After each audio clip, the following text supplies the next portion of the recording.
పెళ్ళైనా పండగైనా వేడుక ఏదైనా పట్టుచీరల ప్రత్యేక వేదిక వారాహి సిల్క్స్.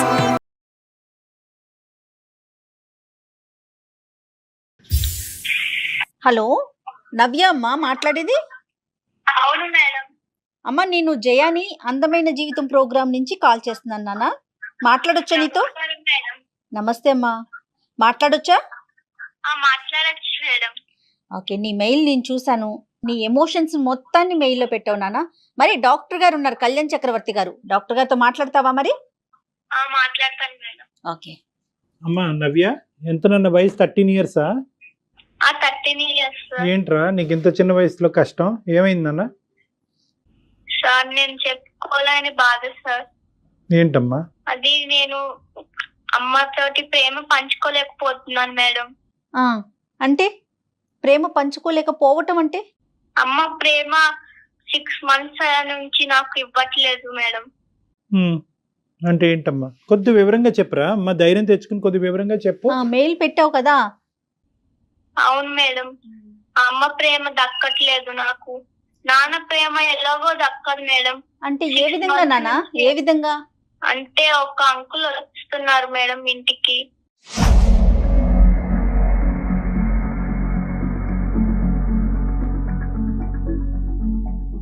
మంచి నుంచి ఇలా ఏమైనా వాటర్ అడిగినా స్నాక్స్ అడిగినా కోపగించుకుంటుంది మేడం. ఈ అంకుల్ ఎవరమ్మా? నాన్నగారు ఫ్రెండా? ఎవరు ఈ అంకుల్? అంకుల్ అంటే ఎవరు? ఏమో తెలీదు సార్.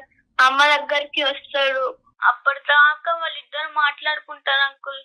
నేను ఏదో వాటర్ తీసుకుందామని వెళ్ళేటప్పటికి వాళ్ళిద్దరు నా వంక సీరియస్ గా చూస్తారు అంకుల్.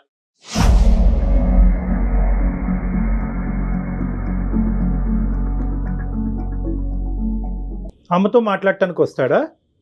అమ్మతో మాట్లాడతాడు సార్. మరి ఆ టైం అప్పుడు నాన్న ఎక్కడ ఉంటాడు? నాన్న ప్రేమ నాకు దక్కట్లేదు అంటావు, మరి నాన్న ఎక్కడున్నాడు? ఈ ఊర్లో లేడా? ఎక్కడుంటాడు నాన్న? నాన్న జాబ్ కి వెళ్ళిపోతాడు సార్. ఎప్పుడో సాయంత్రం మేము పడుకున్నాక వస్తారు, తింటారు, పడుకుంటారు. మాకు అసలు మేము మళ్ళీ పొద్దుట లేసేటప్పుడు కూడా ఉండడు ఇంట్లో. మేము స్కూల్ కి వెళ్ళిపోతాం, మళ్ళీ వచ్చినాక పడుకున్నాక వస్తారు నాన్న.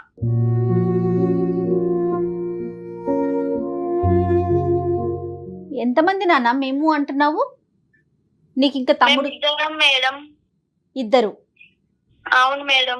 ఎవరు నీ తర్వాత ఉన్నారా? నేను మా తమ్ముడు. తమ్ముడు ఏం చదువుకుంటున్నాడు?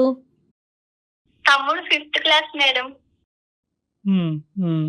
మరి తమ్ముడికి కావాల్సినవన్నీ ఎవరు చేస్తారమ్మా నవ్య? అమ్మే చేస్తారు మేడం. నన్ను 6 months నుంచి అసలు చూడట్లేదు. అంతకు ముందు ఎలా ఉండేవారు? చాలా ప్రేమగా ఉండేవాళ్ళు. నాన్న అంత పట్టించుకునేవారు కాదు. నాన్న జాబ్ లో నాన్న ఉండేవారు. మాకు అంత ప్రేమ ఇచ్చింది అమ్మే. మా అమ్మ ఇలా మారటానికి కారణం ఏమంటావు అమ్మా? ఏదో అంకుల్ ఏదో అన్నావు, అంటే ఆ అంకుల్ రావటం వల్ల అమ్మ మీకు ప్రేమ ఇవ్వట్లేదా? ఏంటి నాకు అర్థం కావట్లేదు. అవును సార్, అంకుల్ రావడం వల్ల మాకు ఒక చిన్న ప్రేమ కూడా ఇవ్వలేకపోతున్నారు.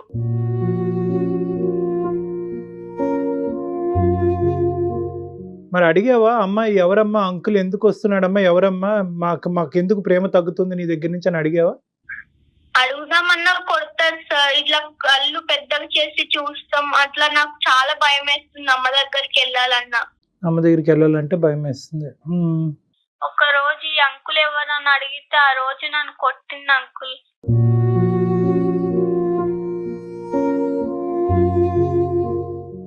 ఎవరి దగ్గరైనా డిస్కస్ చేసావా నవ్య ఈ విషయాన్ని?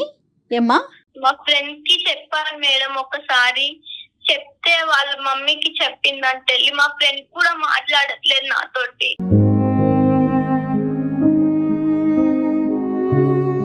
ఇంకెవరితో ఎలా ఉండాలి మేడం? నా ఒక్కదానితో నేను నా మనసు చెప్పుకుని ఉంటున్నాను నేను.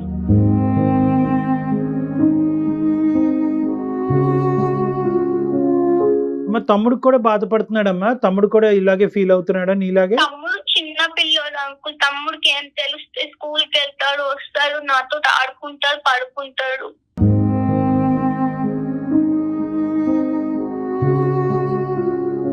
కానీ ఎవరికి పెద్దవాళ్ళతో ఎవరు మాట్లాడలేదమ్మా? నువ్వు పడే బాధ ఎవరికి పెద్దవాళ్ళతో ఎవరు చెప్పుకోలేదు? అమ్మమ్మ వాళ్ళు కానీ నాయనమ్మ వాళ్ళు కానీ ఎవరితో మాట్లాడతావమ్మా నవ్య? వాళ్ళు అమ్మమ్మ దగ్గరికి వెళ్తాను మేడం హాలిడేస్ వస్తే. అంటే ఇప్పుడు వరకు ఏం చెప్పలేదు అమ్మమ్మకు కూడా. అమ్మమ్మ బాధపడుతుంది కదా మేడం అమ్మ వల్ల. ఎంత మెచ్యూర్డ్ గా మాట్లాడుతోంది డాక్టర్ గారు. నాయనమ్మ వాళ్ళు ఎక్కడ ఉంటారమ్మా? నానమ్మ వాళ్ళు ఊర్లో ఉంటారు మేడం, అమ్మమ్మ వాళ్ళు కూడా ఊర్లోనే ఉంటారు. నాన్నగారితో నీకు సండే ఏమి ఉండరా? మీ ఫాదర్ డాడీ ఇంట్లో ఏమి ఉండరా సండే కూడా? పొద్దుటే వెళ్ళిపోతారు మేడం, మళ్ళీ సాయంత్రం వస్తారు. చదువు ఎలా ఉంది నాన్న నీది? నీ చదువు ఎలా ఉంది? నాకు చదువు అర్థం కావట్లేదు అంకుల్. ఇంట్లో డాడీ పట్టించుకోవడం అంకుల్, అమ్మ కూడా పట్టించుకోవట్లేదు అంకుల్. నాకు ఏడుపు వస్తుంది అంకుల్.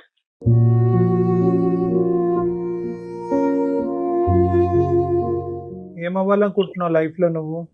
నా గోల్ డాక్టర్ సార్. నేను మంచిగా చదువుకుని ఉండాలనుకుంటున్నాను. అమ్మ వల్ల ఇలా నేను కొంచెం నాకు శాంతం చిన్న పిల్ల కాదు, అందుకని పెద్ద పిల్లను కాదు. అంటే ఏదైనా కూడా తన ఏజ్ లో కొన్ని అంశాలు తనతో మాట్లాడటానికి ఇక్కడ మనకు అవకాశం వీలు పడదమ్మా. దొరకట్లేదు కాదమ్మా, ఇప్పుడు నువ్వు ఏం కావాలని మాకు చేసావమ్మా? అంటే నువ్వు చాలా మంచి పని చేసావు, ఈమెయిల్ పంపించావు, అట్లీస్ట్ మాలాంటి వాళ్ళు నీలాంటి వాళ్ళకి హెల్ప్ చేయగలవు అనేటటువంటి ఉద్దేశంతో నువ్వు చేయటం అన్నది చాలా గొప్ప విషయం అమ్మా. నువ్వు నాకు అమ్మ ప్రేమ కావాలి సార్. అమ్మ ప్రేమ నాకు కావాలి. సొల్యూషన్ చూపించండి కొంచెం.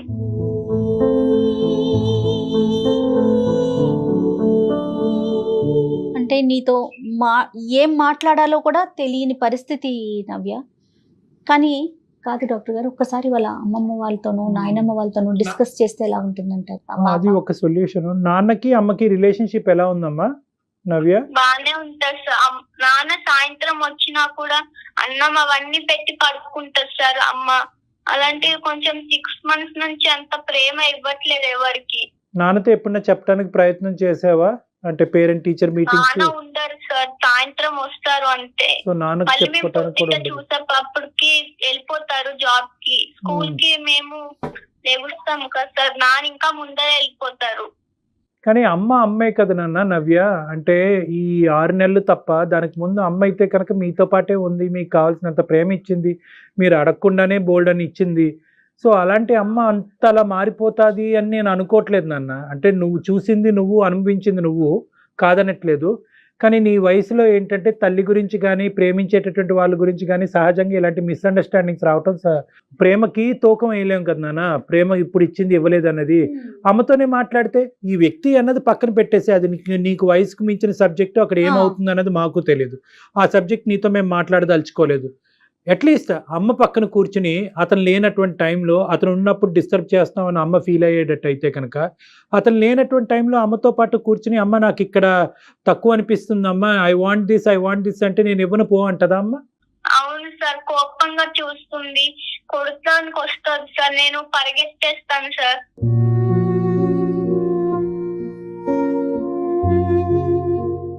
ఏది అతను లేనటువంటి టైంలో కూడా అమ్మనది అడిగితే అమ్మ కోపం వస్తుంది.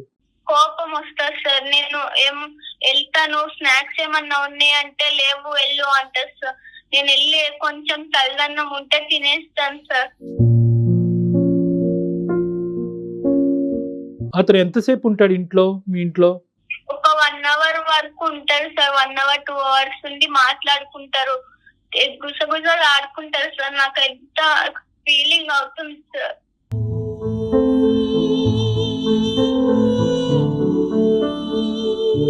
మేము బయటకు వెళ్ళి సంవత్సరం అయిపోయింది అంకుల్.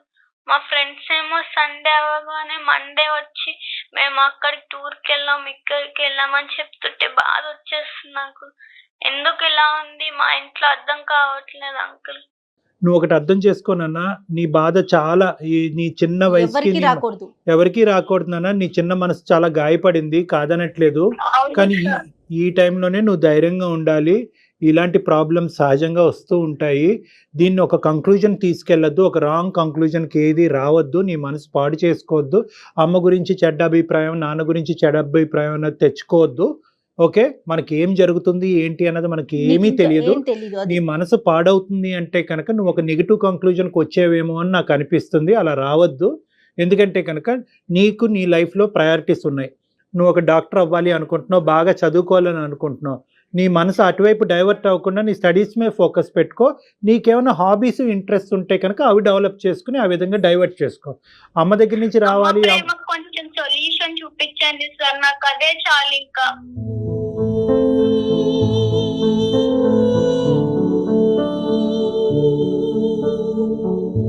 నాన్న మా వంతు ప్రయత్నం మేము ట్రై చేస్తాము. కానీ నేను నీకు చెప్పేది ఏంటంటే కనుక, నీకు ఏదైతే రావట్లేదు అని అనుకుంటున్నావో దాని మీద నువ్వు ఎక్కువ దృష్టి పెడితే కనుక అది ఇంకా ఇంకా దూరంగా నీకు అనిపిస్తూ ఉంటుంది.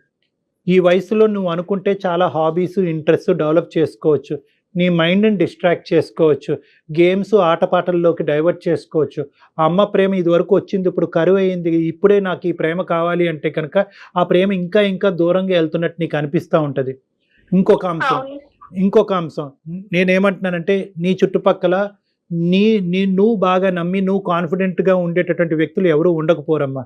అమ్మమ్మ కానీ, నాయనమ్మ కానీ, ఎవరో ఒకరితో, మావయ్యలతో కానీ ఉంటారు కదా నాన్న, వాళ్ళతో. అంటే నీకు ఇది నేను ఎలా చెప్పాలో నాకు తెలియట్లేదు, ఎందుకంటే నీ వయసు చిన్నది. నీ ద్వారా వాళ్ళకి ఎలా కమ్యూనికేట్ చేయాలో నాకు అర్థం కావట్లేదు. కానీ నువ్వు ఇంత మెచ్యూర్గా మాకు ఈమెయిల్ పెట్టి ఇంత చక్కగా మాట్లాడుతున్నావు కాబట్టి ఇలా నీతో చెప్పటం తప్పు కాదు అనే భావంతో నీకు చెప్తున్నాను. మీ పెద్దవాళ్ళు ఎవరైనా ఉంటే, నువ్వు నమ్మినటువంటి వాళ్ళు ఎవరైనా ఉంటే కనుక వాళ్ళతో సున్నితంగా ఒక 2 ముక్కలు చెప్పు. నాకు అమ్మ కావాలి, అమ్మ ప్రేమ కావాలి, అమ్మ ఈ మధ్యకాలంలో బిజీగా ఉంటుంది అని చెప్పు. అంటే ఈ వ్యక్తి వస్తున్నాడు, ఇలాంటి సెన్సిటివ్ ఇష్యూస్ బహుశా అక్కడ చెప్తే కనుక వాళ్ళు ఇంకో విధంగా అర్థం చేసుకుని ఇంట్లో ప్రాబ్లమ్స్ ఎక్కువ అవడానికి అవకాశం ఉంటుంది. సో నువ్వు ఈ విషయాన్ని ఏంటంటే, అమ్మ బిజీగా ఉంటుంది ఈ మధ్యకాలంలో, అలాగ నువ్వు ఎలాగైతే మాతో చెప్పుకున్నావో మైనస్ ఈ వ్యక్తి యొక్క సబ్జెక్టు తీసుకుని వాళ్ళతో వివరించడానికి ట్రై చేయమ్మా.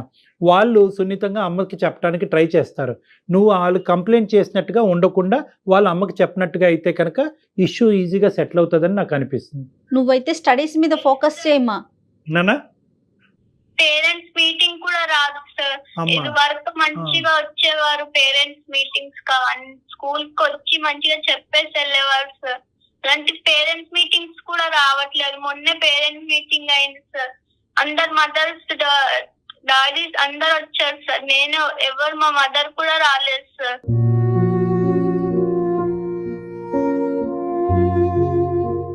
ఇప్పుడు ఎవరి ఫోన్ నాన్న ఇది? ఎవరి ఫోన్ నుంచి మాట్లాడుతున్నావు? అమ్మ ఎక్కడుంది ఇప్పుడు? అమ్మ పడుకుంది సార్. అమ్మ పడుకుందా? అమ్మ పడుకున్న టైంలో మీకు ఫోన్ చేస్తే నువ్వు ఎత్తావు? అవును సార్. 2 ఫోన్స్ ఉన్నాయి సార్. ఒకటి నా ఆన్లైన్ క్లాస్ కి కొనిపించింది అమ్మ. Okay okay. ప్లీజ్ అంకుల్, నన్ను ఎక్కడికైనా పంపించండి అంకుల్. నేను ఇక్కడ ఉండలేకపోతున్నాను అంకుల్. నన్ను అమ్మమ్మ వాళ్ళ ఇంటికి పంపించండి అంకుల్.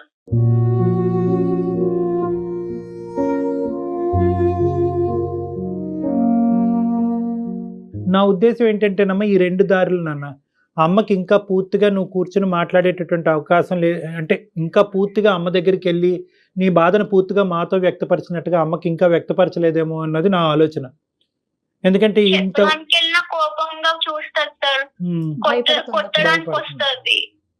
నువ్వు యాజ్ ఆఫ్ నో ఇక్కడ ఏదో జరిగింది, ఏదో అనర్థం జరిగింది, ఏదో భయంకరంగా అయిపోయింది, జీవితాంతం అమ్మ ప్రేమని పెర్మనెంట్గా పోగొట్టుకున్నాను అనే కంక్లూజన్స్కి రావద్దు. ఇలాంటివి సర్వసహజంగా అందరి జీవితాల్లోనే జరుగుతూ ఉంటాయి. ఇది ఏంటి అన్నది మాకు కూడా పసిగట్టడం కష్టము. ఇటువంటి పరిస్థితుల్లో మనకు తెలియనటువంటి అంశం గురించి ఎక్కువ ఆలోచిస్తే టెన్షన్ పెరుగుతుంది. నువ్వు చేయవలసింది ఏంటంటే, నీ వయసుకు తగ్గట్టుగా నువ్వు ఏమైతే కాన్సన్ట్రేట్ చేయాలో అవి చేయి. చదువుకో, చదువు మీద కాన్సన్ట్రేట్ చేసుకో. నీకు నచ్చినటువంటి 2-3 ఫ్రెండ్స్తో ఎక్కువ టైం స్పెండ్ చేసుకో. ట్యూషన్స్ ఉంటే ట్యూషన్స్కి అటెండ్ అవ్వు. గేమ్స్ అలాంటివి ఏమైనా ఉంటే ఆడుకో. తమ్ముడితో కలిసికట్టుగా ఉండడానికి ట్రై చేయి. ఇలాగ నీ మైండ్ డైవర్ట్ చేసుకోవటానికి ట్రై చేయి. వీలుంటే, అవకాశం ఉంటే నీకు నమ్మినటువంటి ఒక వ్యక్తికి ఈ ప్రాబ్లం చెప్పు. వాళ్ళ ద్వారా అమ్మకి ఏదైనా చెప్పడానికి ప్రయత్నం జరిగితే కనుక ఇష్యూ సెటిల్ అవుతుంది. అమ్మ, ఆ వ్యక్తిని ఫ్యామిలీ మెంబర్ నే ఎంచుకోనా? బయట వాళ్ళకి బయట వాళ్ళదు. నువ్వు నమ్మినటువంటి మనిషి మన ఫ్యామిలీలోని. ఓకే నవ్య? Okay madam. ఎక్కువగా ఆలోచించుకున్నాను. చూపించినందుకు థాంక్స్ మేడం. నా తర్వాత మళ్ళీ ఫోన్ చేసి కానీ ఈమెయిల్ చేసి కానీ మాకు చెప్పునన్నా ఏం జరిగింది అన్నది. మేము ఎప్పుడు అవైలబుల్ గానే ఉంటాము. బహుశా ఏంటంటే మేము చెప్పినటువంటి సొల్యూషన్ 110% నీకు హెల్ప్ అవుతుందో లేదో మాకు తెలియదు. కానీ ఎలా ఉంది పరిస్థితి అనేది ఒక 2-3 వారాల తర్వాత మాకు ఖచ్చితంగా చెప్పునన్నా. Okay sir. ఓకేనా? Thanks sir. గుడ్ లక్ నాన్న. God bless you. All the best. Okay Navya, bye మా. Okay madam, bye. బాయ్ నాన్న, బాయ్. Thank you, bye. ఇంతకంటే ఆ పాపకు మనం చేయగలిగేది చెప్పగలిగేది లేదు. ఇప్పుడు అదే చెప్తున్నారు తండ్రి ఆ కళ్యాణ్ గారు. విధంగా బిజీగా ఉండి చాలా సర్వసహజమైనటువంటి అంశం అమ్మాయి. ఎటొచ్చి ఏంటంటే గొంతిప్పి ఈ అమ్మాయి మాట్లాడుతుంది. ఆ. గొంతిప్పినటువంటి వాళ్ళు 99.9%. 8th క్లాస్ 8th స్టాండర్డ్ చదివే పిల్ల, ఆ పిల్లకి ఏం జరుగుతుంది అనేది తెలుసు. ఆ పాపకి తెలుసు అవగాహన ఉంది. చెప్పుకోలేకపోతుంది. చెప్తే ఏం జరుగుతుందో తెలియదు. భయం. ఆ మనం తిప్పి తనకి చెప్పలేకపోతున్నాం, కానీ జరిగే విషయం ఏంటో ఆ పాపకి తెలుసు. కానీ ఎలాంటి ప్రభావం చూపిస్తుంది కదా. తల్లిదండ్రులు ముఖ్యంగా ఏంటంటే అంటే తల్లిదండ్రులు కొంతమంది పిల్లల్ని చూసి టేక్ ఇట్ ఫర్ గ్రాంటెడ్ గా ఉంటారమ్మా. మనం అన్ని ఇస్తున్నాం కదా, సదుపాయాలు ఇస్తున్నాం కదా, ఏసీ పెట్టాము, ఇల్లు ఇచ్చాము, టైం ఫుడ్ ఇస్తున్నాం కదా అనేటటువంటి స్పీడ్ లో పిల్లలకు కావాల్సినటువంటి బేసిక్ ఇంగ్రీడియంట్ ప్రేమ, టైము, మెయిన్ ఇంగ్రీడియంట్. మెయిన్ ఏంటి ప్రేమ ఇవ్వటము. ప్రేమ అనేటటువంటిది ఈ మధ్యకాలంలో చాలా మెటీరియలిస్టిక్ గా అయిపోయిందమ్మా. ఎన్ని బుక్స్ కొన్నాము, ల్యాప్టాప్, అంతే. టీవీ, ఏసీ అడగక ముందే ఇచ్చామా అని ఇచ్చేస్తారు. చూసుకుంటున్నారు. కానీ సో కాబట్టి ఏంటంటే బహుశా మనం నవ్యాకి ఏమన్నా మనం హెల్ప్ చేయగలిగాము, అవును. డైరెక్ట్ గా చేయగలిగాము లేదో నాకు తెలియదు, కానీ చూసేటటువంటి తల్లిదండ్రులకి మనం ముఖ్యంగా చెప్పాల్సింది ఏంటంటే every aspect of our life is being observed by the kids. పిల్లలు చూస్తున్నారు మన జీవితాన్ని. పిల్లలు చూడరులే, వాళ్ళు వాళ్ళకి ఏం తెలియదులే అనుకోవటానికి లేదు. ఇది నెంబర్ 1. నెంబర్ 2 ఏంటంటే ఈ వస్తువు ఇచ్చామో ఆ వస్తువు ఇచ్చామో కాదు, ఆ వయసుకు కావలసినటువంటి ఒక మంచి వస్తువు అనేటటువంటిది ప్రేమ, టైం స్పెండ్ చేయటం, ఆప్యాయతగా ఉండటం, వాళ్ళ బాధల్ని మనం వింటాం, అర్థం చేసుకోవటం. ఇప్పటి వరకు మా ప్రయాణం బాగానే ఉంది. అవును. నాన్న తీర్చలేనటువంటి లోటు కూడా అమ్మ తీర్చింది అనేటటువంటి భావన అమ్మాయి వ్యక్తపరిచింది. అంటే ఇంతవరకు ఇచ్చాం చాలే, ఇక్కడి నుంచి పిల్లలు ఆటోమేటిక్గా 13-14 ఇయర్స్ వచ్చినాయి కాబట్టి వాళ్ళకి వాళ్ళే అన్ని తెలుసు, ఎదిగేస్తారు. ఎదిగేస్తారనే కాదు, పిల్లలు వాళ్ళు ఎదిగి పెద్ద అయ్యి సెటిల్ అయ్యేంత వరకు తల్లిదండ్రుల ప్రేమలో ఎటువంటి లోపం ఏ ఉండదు. వయసు వచ్చిన తల్లికి బిడ్డలే కదా అంతే అమ్మా, కళ్యాణ్ అంతే, గారు. అంతే. ఎంత పెద్దవాళ్ళు ఉండి ఏ పరిస్థితిలో ఏ పొజిషన్ లో ఉన్నా కూడా తల్లే బిడ్డ. మీరు కూడా ఒక బిడ్డ నాకు ప్రేమ కావాలి అని అడుగుతోంది అంటే ఒక తల్లికి సంబంధించి అంటే ఇప్పుడు నవ్యకి మనం నిజంగా కౌన్సిల్ చేయాలి అంటే రకరకాల అంశాల్లో మాట్లాడచ్చమ్మా.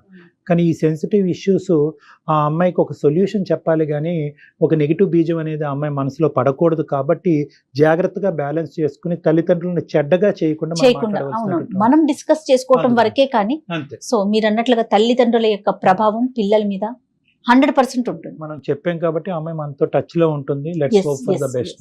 ఫ్యామిలీ మెంబర్స్ తోనే డిస్కస్ చేయమ్మా, బయటకు వెళ్ళకు అని అన్నాను. ఎందుకంటే ఈ ఏజ్ లో ఏదన్నా తప్పటడుగు వేస్తే, ఏదైనా ఎవరైనా అవునమ్మా.